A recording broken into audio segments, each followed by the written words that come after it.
Je dois élaborer un plan pour commettre un braquage dans cette petite banque située dans un quartier chic. Il doit y avoir une belle somme d'argent dans un coffre-fort sécurisé. Je dois effectuer une courte séance d'entraînement matinale pour me mettre en forme, puis je me mets immédiatement au travail. Le plan consiste à me rendre à la banque en me faisant passer pour un futur client. Cela me permettra également d'observer discrètement le fonctionnement de l'établissement de l'intérieur. Ce qui est génial, c'est que cette petite banque se trouve à seulement 5 minutes à pied de chez moi. Cela me donnera amplement le temps de revoir mon plan tranquillement. Oh la police, alors prudence. Il semble que la police rôde dans le secteur. Restons vigilants, car il semble que la zone soit bien surveillée. Me voici devant cette magnifique banque. Je vais devoir y entrer, alors restons prudents. Bonjour monsieur, comment puis-je vous être utile? Permettez-moi de me présenter, je suis le sous-directeur, monsieur Jacob Plank, monsieur. En quoi puis-je vous être utile? Souhaitez-vous ouvrir un compte bancaire traditionnel ou déposer un objet de valeur dans l'un de nos coffres-forts? Notre établissement propose plusieurs services.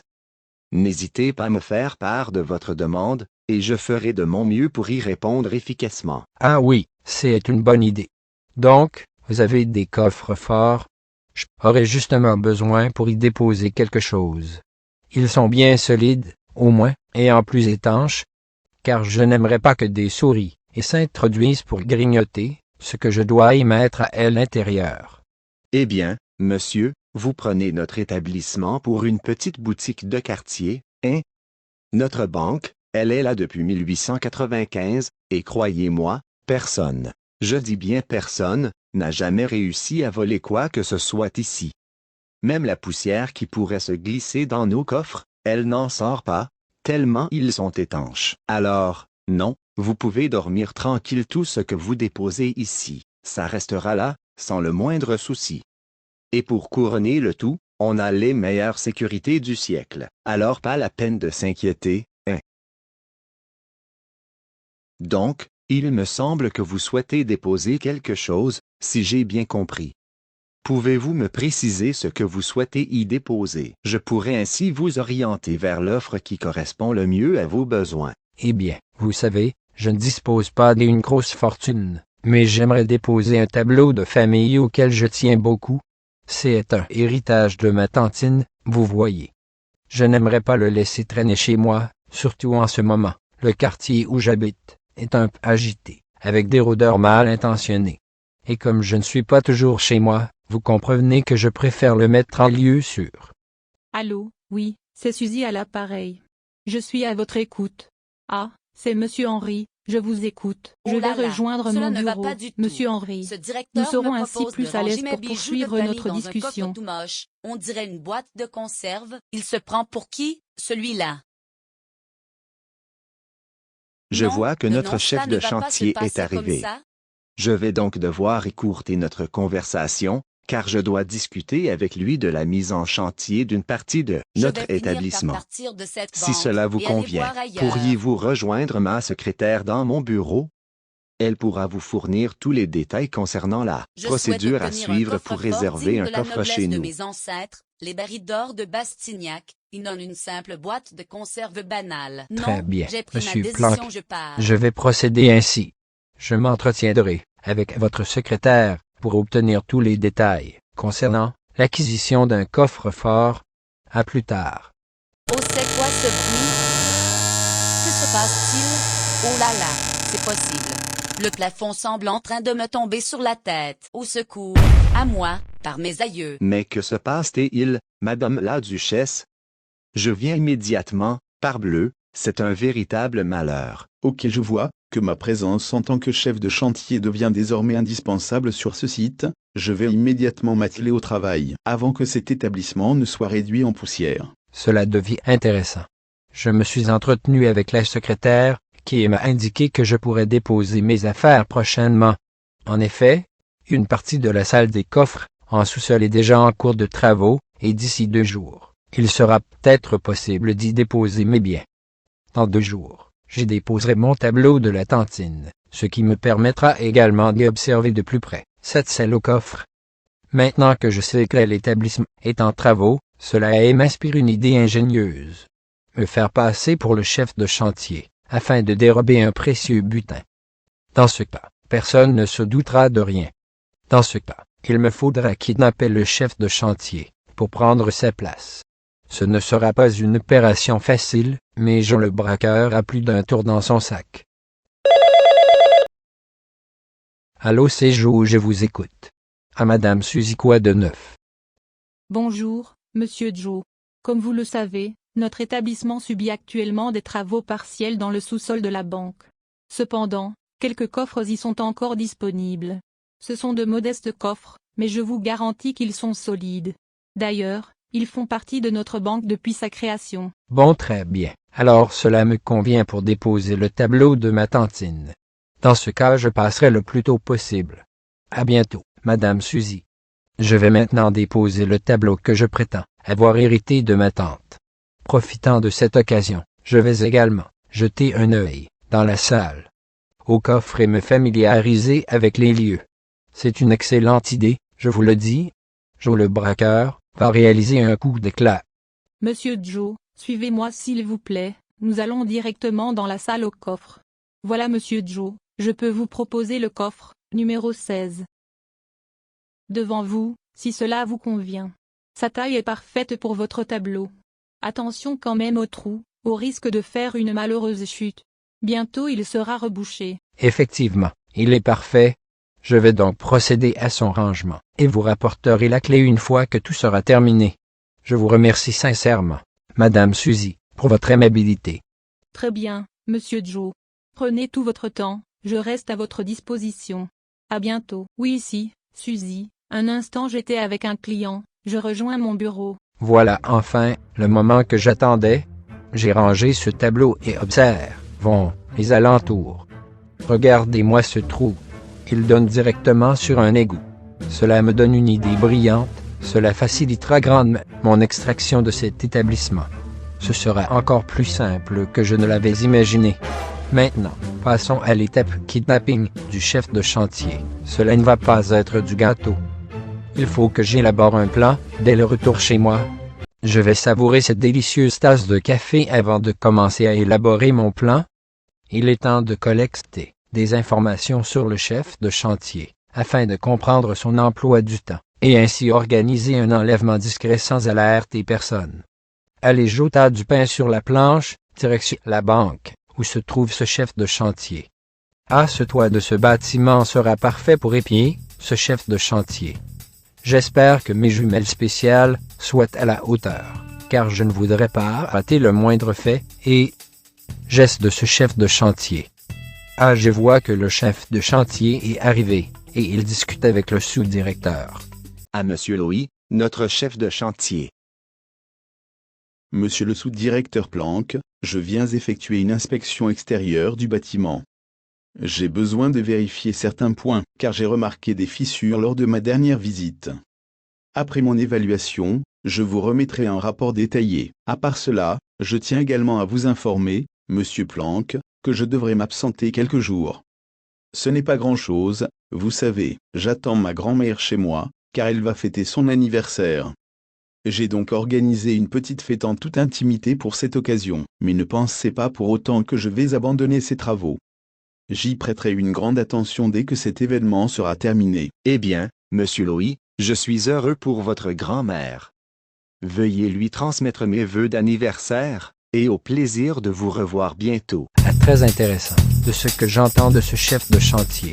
Il va bientôt fêter l'anniversaire de sa grand-mère. Cela me donne à nouveau une idée, je vais me déguiser en facteur, et lui donner une lettre prétendument venue de sa grand-mère, lui signifie un retard. Et par la même occasion, je pourrais pourquoi pas l'inciter à trinquer un petit verre en l'honneur de sa grand-mère, et par la même occasion lui glisser un somnifère dans son verre. Et voilà, et hop le bon gros dodo. Bien, maintenant, il faut que je fouille dans mon placard pour trouver le déguisement parfait, pour coller au mieux dans mon rôle de faux facteur. Bon, essayons cela, homme, non, peut-être ça ou ça. Non, pas de fausse barbe, j'en ai déjà une. Ah, d'ailleurs, il faut que je me rase. Attends, voyons ça. C'est pas mal. Un peu de maquillage, et ça sera parfait. Et voilà le travail. Je suis prêt à passer à l'action.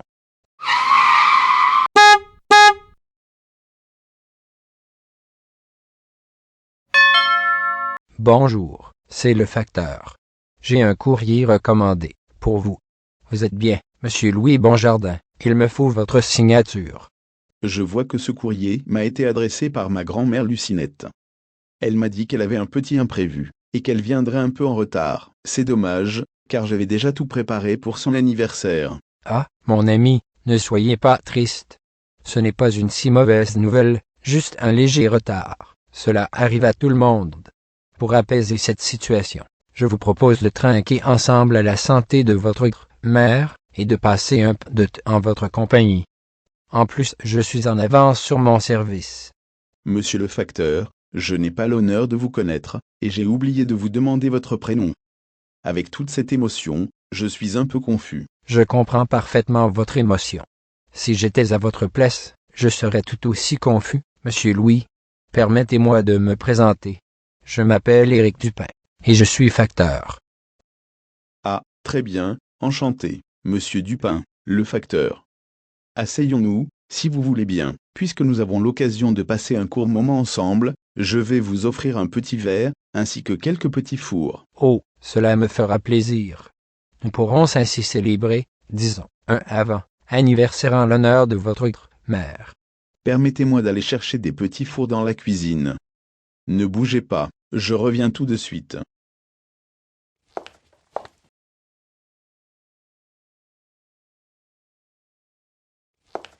Monsieur Louis, c'est vraiment très gentil de votre part. Vous allez vraiment ravir mes papilles. Comment pourrais-je refuser une telle générosité? Je ne voudrais pas en abuser. Mais pas du tout mon ami, vous n'abusez pas de la situation, je vous rassure, cela me fait grand plaisir de vous inviter. Ah, j'ai oublié les verres, mais je vais aller les chercher tout de suite. Ne bougez pas. Pendant son absence, je profite de l'occasion pour lui ajouter quelques gouttes de somnifère dans sa tasse de café. Et hop, cela est fait. Il va faire un bon gros dodo. C'est parfait, cela ne se passera sans la moindre violence. Voilà quel rafraîchissement. Je suis ravi de partager un bref moment avec vous, Monsieur Éric. J'avais préparé avec enthousiasme l'anniversaire de ma grand-mère. J'espère qu'elle arrivera bientôt. J'aurais aimé l'appeler, mais elle ne possède pas de téléphone portable, et son vieux téléphone fixe est hors d'usage. De plus, elle n'apprécie pas vraiment les nouvelles technologies. Tiens, je commence à ressentir de la fatigue et le sommeil me gagne, probablement parce que je me suis réveillé trop tôt ce matin pour préparer cette célébration. Ah, voilà qu'il rêve paisiblement. Maintenant, je vais l'installer confortablement dans son canapé. Il faut que je prenne rapidement sa place. Dans mon triporteur, j'ai de quoi me maquiller et des vêtements pour adopter son apparence. Je vais également lui laisser une petite compensation, car je dois emprunter sa camionnette. Oh, les petites étoiles. Là où elles sont jolies, avec les petits oiseaux. Ah, c'est la marche arrière. Ah, il me faut la première. Ah voilà, ça y est, cette fois-ci c'est la bonne vitesse. Un jour il faudra que je passe mon permis.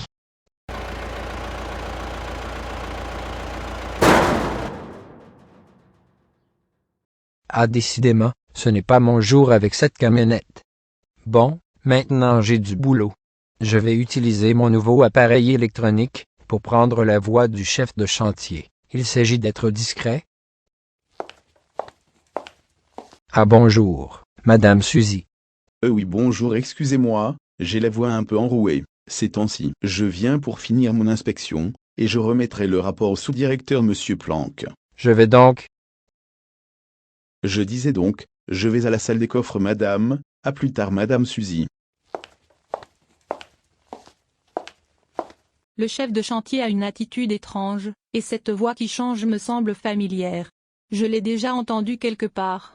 J'y réfléchirai plus tard au bureau. Je vais devoir maintenant m'atteler à la tâche la plus complexe de mon travail. Ouvrir les coffres les plus précieux. Faisons le bon choix. Bien, maintenant, je vais essayer ce fameux pistolet à fusion pour faire fondre les serrures. J'espère que cela soit aussi efficace que prévu. Tiens, celui-là a l'air bien de coffre. Je règle donc la puissance de mon outil. Oh, que se passe-t-il? Je me mets à flotter dans les airs maintenant. C'est quoi cet outil? J'ai sûrement utilisé la mauvaise fonction. Eh bien, maintenant je deviens magnétique. Je me colle à ces coffres. Cela ne va plus. Cet outil devient ingérable. Non, ce n'est plus possible. Maintenant je me retrouve collé au plafond, comme une araignée. Je vais devoir arrêter l'utilisation de cet outil de malheur. Oh là! Ça tourne.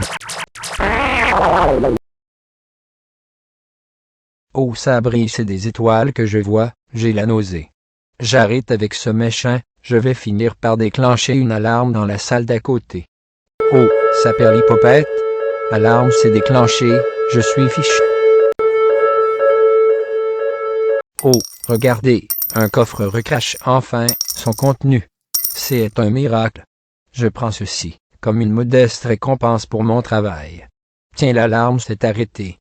Je profite de l'occasion de ce trou pour m'enfuir, ce qui me conduira vers les égouts de la ville.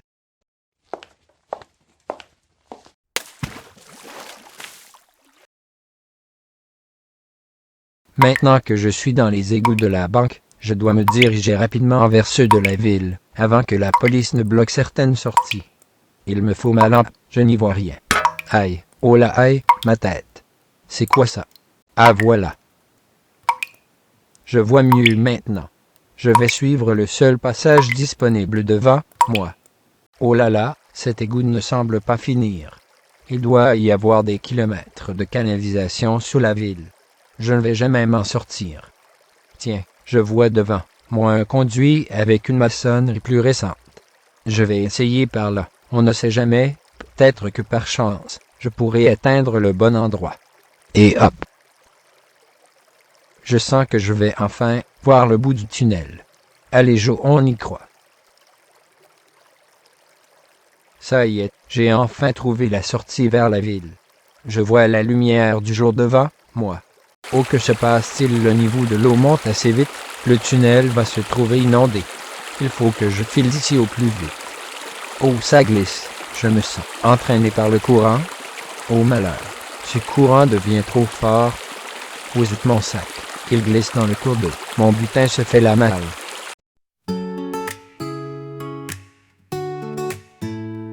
Dans sa poche, un vieux plan froissé, un masque en carton mal découpé.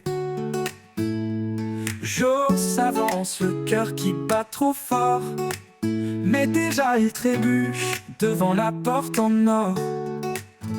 Oh Jojo, t'es pas un vrai bandit, t'as plus de gaffe que d'ennemis. Tu rêves d'être le roi des braqueurs, mais t'as surtout un grand cœur. Il entre en douce, mais bonjour madame. C'est la caissière, sa vieille tante Jeanne. Elle lui offre un café, oublie l'alarme, et Joe repart avec juste un petit charme. Oh Jojo, t'es pas un vrai bandit, t'as plus de gaffe que d'ennemis. Tu rêves d'être le roi des braqueurs, mais t'as surtout un grand cœur. Il entre en douce, mais bonjour madame, c'est la caissière, sa vieille tante Jeanne. Elle lui offre un café, oublie l'alarme, et Joe repart avec juste un petit charme. Oh Jojo, dans sa tête il voit les journaux. Le braqueur du siècle c'est Joe. Mais dans la vraie vie, c'est moins glorieux. Il rentre chez lui, les poches vides mais heureux. Un jour peut-être il fera un coup d'éclat, mais pour l'instant il rate à chaque pas. Les gens l'aiment bien, même les policiers. Allez, rentre chez toi Joe, et sois sage cette fois-ci. Oh Jojo, t'es pas un vrai bandit, t'as plus de gaffe que d'ennemis. Tu rêves d'être le roi des braqueurs, mais t'as surtout un grand cœur. Et dans la ville, on raconte son histoire. Le braqueur gentil qu'on ne peut pas croire. Pas de butin, mais des sourires en poche. Joe le héros qui rate tout mais qu'on approche. Oh Jojo,